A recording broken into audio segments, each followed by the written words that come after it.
In this first module, first we'll discuss introduction of power electronics. First we'll deal with what is the meaning of power electronics. It is one of the important branch of electronics and electrical engineering. It deals with the conversion and control of electrical energy. So first we'll go where you can see control and conversion in your daily home application, where you are using this power electronics applications. First I will go with the fan. In your home you have used the fan. What this fan do? What this fan regulator do? Fan regulator do controlling of electrical energy which is supplied to the fan. Let us consider that if you want to rotate your fan with a high speed, then you need to provide maximum electrical energy. Fine. That is nothing but 230 volt what you get from main supply. If you provide that to fan directly, fan will rotate with a high speed. If you want to make reduction of this fan speed, you have to rotate the knob of fan regulator. You should keep that fan regulator to minimum value. If you keep or if you rotate like this, means fan speed also get decreases, means it perform controlling operation, means fan regulator also comes under power electronics. So how you can say power electronics means it is the branch of electrical and electronics engineering which deals with control and conversion of electrical energy. Fan regulator do controlling operation. Where you can find conversion operation? In your home you may be having inverter. What this inverter do? Whenever there is no power at all, it provides electrical energy in your home. Fine. Means what is the setup of that inverter? For this inverter, battery is the backup. In this battery, energy is stored in the form of DC, but for your home application you need to get AC. So DC to AC conversion can be done with help of inverter. Means inverter also comes under power electronics. What it has done here, it has converted from DC to AC, conversion operation. So means you can define that power electronics is nothing but it perform conversion, controlling and conversion operation. So next we'll see what it will do. AC voltage and current of a fixed frequency is available from the main. According to your requirement you can vary that. And also in your computer SMPS is also available. Tell me what this SMPS do the operation in your computer. In your desktop you have the SMPS in this CPU.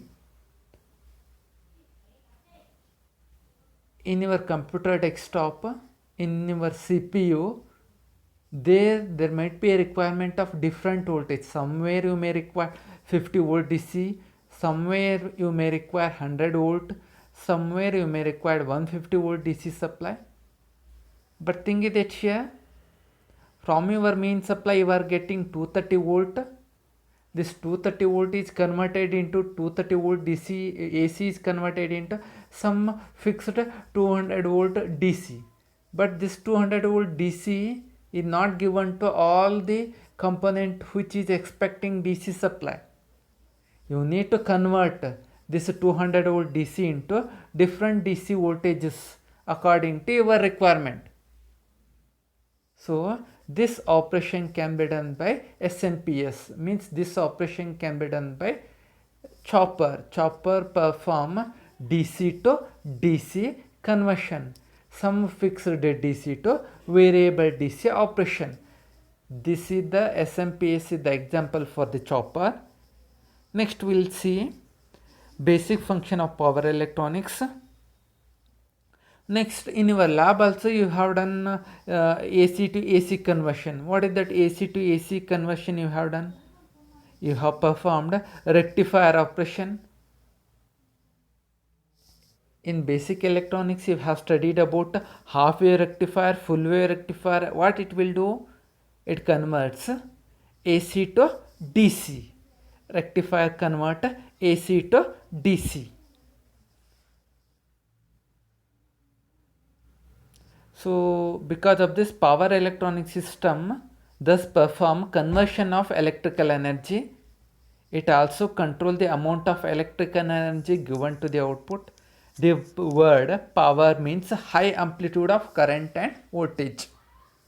Usually in your third sem, whatever the lab you will do, AEC lab, there no, you are dealing with low power diode. It will handle some less voltages like 20 volt or 30 volt. You will use that.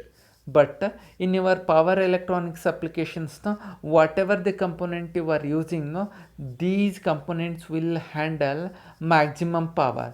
So I can call this one as it will handle high amplitude of current and voltage. See, in this block diagram you can observe that power electronics, it perform control and conversion operation. Electrical energy in one form, electrical energy in another form. At input side one form, at output side another form. Means it may be DC to DC conversion, or DC to AC conversion, or AC to DC conversion. Next, we'll go with some of the introduction of semiconductors. Because whatever the component you have used in order to design this power electronics components, no, these are designed using semiconductors. Because in your power electronics, now whatever the component you will use, like a diode, transistor, FET, IGBT, all these components works as a switch. These works as a switch in order to perform control and conversion operation. And all these components are designed using semiconductors. Already you know what is the meaning of semiconductor. It has the property in between conductor and insulator. Means it will not offer that much of maximum resistance like insulator, or it will not provide that much of good conductivity similar to conductor. It has an intermediate property between good conductor and insulator. So you can call this one as a semiconductor. Next we'll go with the N-type semiconductor and P-type semiconductor.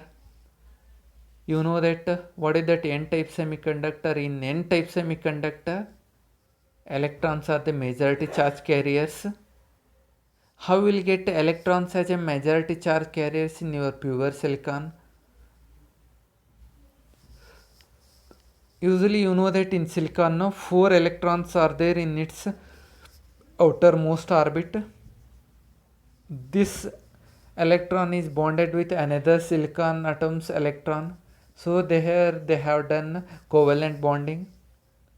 So in N-type semiconductor, there will be one extra free electrons. How will get that extra free electrons? By adding some of the impurity element. What are the impurity element you will add?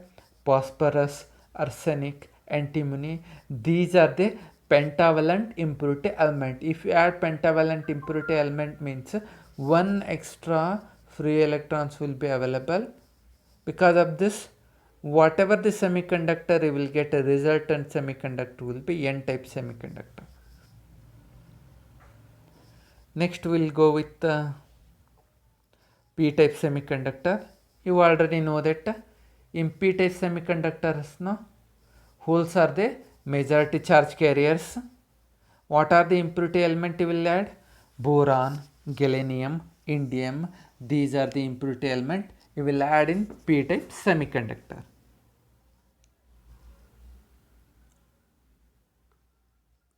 These are the trivalent. So because of this, one extra bonding will be absent. This extra gap will be considered as an extra hole. So because of this, it is a whole majority semiconductor element. So in n-type semiconductor, electrons are the majority charge carriers. In p-type semiconductors, holes are the majority charge carriers. These are the basics. You are already familiar with this. We told this because while we were designing about these switches like FETs, diodes, MOSFETs and all, we are using this type of semiconductor. Next, we'll go with the application of power electronics. Already you are familiar with the application of power electronics, where they are using uninterruptible power supply. In your home applications now, during emergency, whenever there is no power at all, in that condition, inverter will provide a continuous power supply to your home, even though whenever there is no power supply at all. Inverter is nothing but that also comes under power electronics. Here they have given example like in your computer na, whatever the UPS you have, that also comes under uninterrupted power supply. Medical equipment also need uninterrupted power supply, so there also you should use inverter. Next, power control operation can be done in resistance welding, induction heating, electrolysis. In all these things no, they will use this.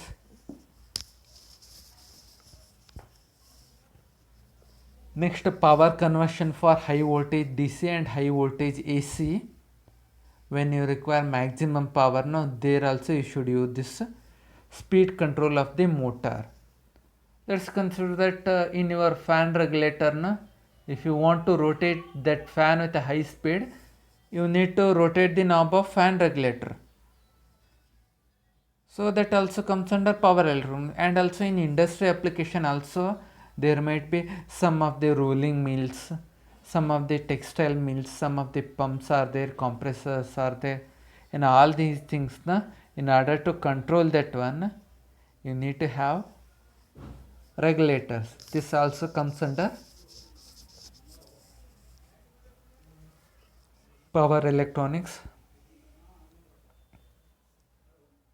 Next, solid state power compensator, static contactor, transformer tap. Next, high voltage supply in some of the X-ray generator and all also there you required. Power supply for the communication system, telephone exchange, satellites. There in telephone exchange, satellite and in all the things, no, somewhere you require DC. But if you are getting AC supply means you need to convert that AC to DC. So because of this you require power electronics. These are the application of power electronics. Next we can go with the advantages and disadvantages of power electronics. So what is the main operation of power electronics? We have seen it perform control and conversion operation. So with respect to this one, we'll see what is the advantages we'll get. Fast dynamic response due to static device. So here because of this one, no, whatever the equipment you have designed using this power electronics components, no, these are fast dynamic.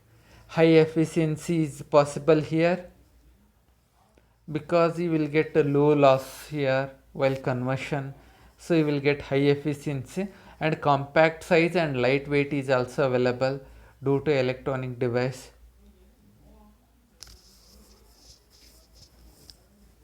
Here you will get reduced maintenance because here you don't have any moving parts, so maintenance will be very less, and also operating lifetime will be very high here.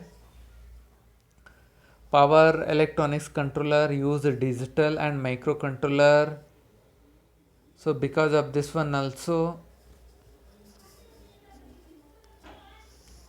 high flexibility is also available. These are the some of the advantages here. Next, power electronics controller have some of the drawbacks also.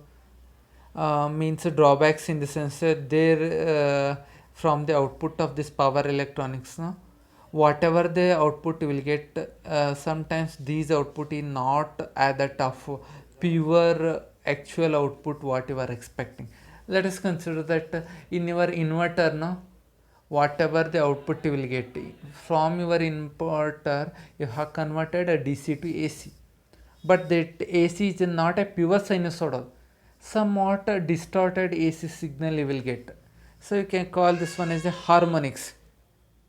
So these harmonics will affect the performance. So because of this, whenever your home is running with an inverter, if you use your printer, no, printer will not operate properly for the inverter power supply.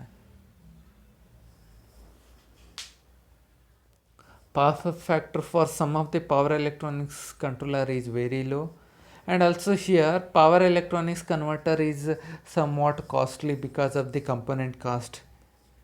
But by compared with the advantages and disadvantages, the advantages are more compared with the disadvantages.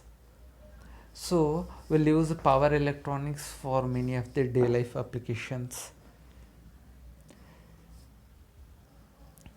Next, usually in your power electronics, now what are the components we'll use means SCR, GTO, MOSFET, BJT, IGBT. These are the switches we are using here.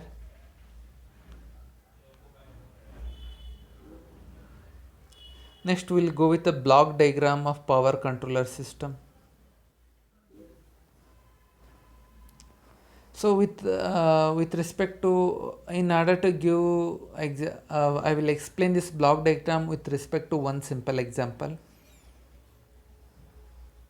Let us consider that in industry you are monitoring boiler temperature. Let us consider that you want to maintain the boiler temperature of 200 degrees Celsius. If that boiler temperature is exceeding 200 degrees Celsius, it need to inform to that controlling station. So that controlling station should turn off that boiler, so that in order to maintain the boiler temperature of 200 degrees Celsius only. In your boiler, no, you may be having heater. Heater need to be turned off in order to maintain the boiler temperature of 200 degrees Celsius only. If boiler temperature is dropping below 200 degrees Celsius, you need to make heater on once again. So means here in order to perform this operation, what are the things you should have? First one is, in order to operate this boiler, you should have power source. That is the first block diagram, that is the first block of this block diagram. Power source, what you have. Next, power controller and power converters you have. Power controller means based on your requirement, you need to make your boiler on and off. Power control. And next, load is nothing but your boiler. Your boiler, you can consider this one as a load. Next, in your boiler, you are using some of the temperature sensing elements. It will sense the temperature of that boiler. If that boiler temperature is exceeding 200 degrees Celsius, then this sensing circuit and feedback circuit give that informations to control unit. Means whatever the temperature that boiler is showing, that information is given to controlling unit. Controlling unit will check this 200 degrees Celsius of the boiler with a reference setting and command. In reference setting, user expect boiler temperature should not exceed more than 200 degrees Celsius. That is the reference setting. Control unit, what it do? It will check boiler temperature with this reference setting. If it is equal, then it will send that informations to control unit. Means no operation need to be performed because it is maintaining 200 degrees Celsius. If it is exceeding,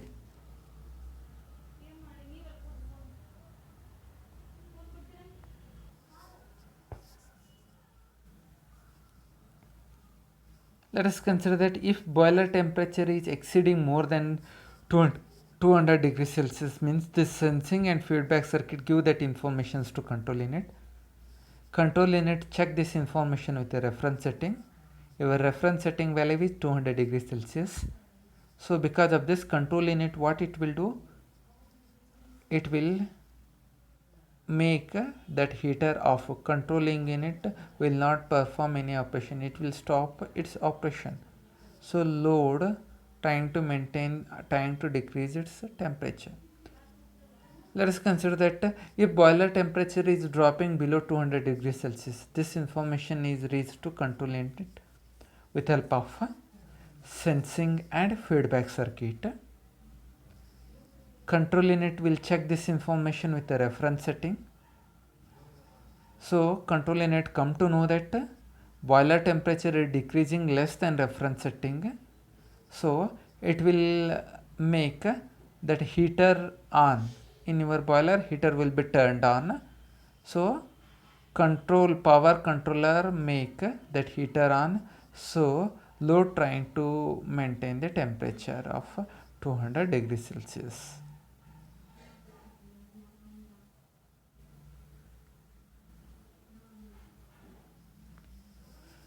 So this is the example of boiler temperature maintaining. Here no, in this textbook they have given the example of DC motor controlling operation. They have explained. For this block diagram, if you consider DC motor, let us consider that you want to make this DC motor to rotate this much of speed only. If this motor speed is increasing more than particular value, then this sensing and feedback circuit give that informations to controlling unit. Controlling unit will check this information with the reference setting. Let us consider that in reference setting you have the information that you are expecting motor speed to be 1000 rpm. If it is increasing more than that, then according to that control unit will control the power controlling operation. So with help of this one, load speed trying to get decrease, means motor speed trying to get decrease. Let us consider that if this motor speed is decreasing, means this information will reach to control unit with help of sensing and feedback circuit. Then this information will be checked with the reference setting. It will come to know that motor speed is decreasing less than reference value. So controlling unit trying to increase the motor speed with help of power controller operation. Like this now, you can use this power controller block diagram, or you can analyze any of the power electronic system with help of this block diagram. We'll see what are the university questions we will get. What is power electronics conversion system? Draw the block diagram and mention any 4 application of such type. What are the advantage of static power converter? With help of neat block diagram, explain power electronics converter. State important application of power electronics. Next, what is power electronics? State the application of power electronics.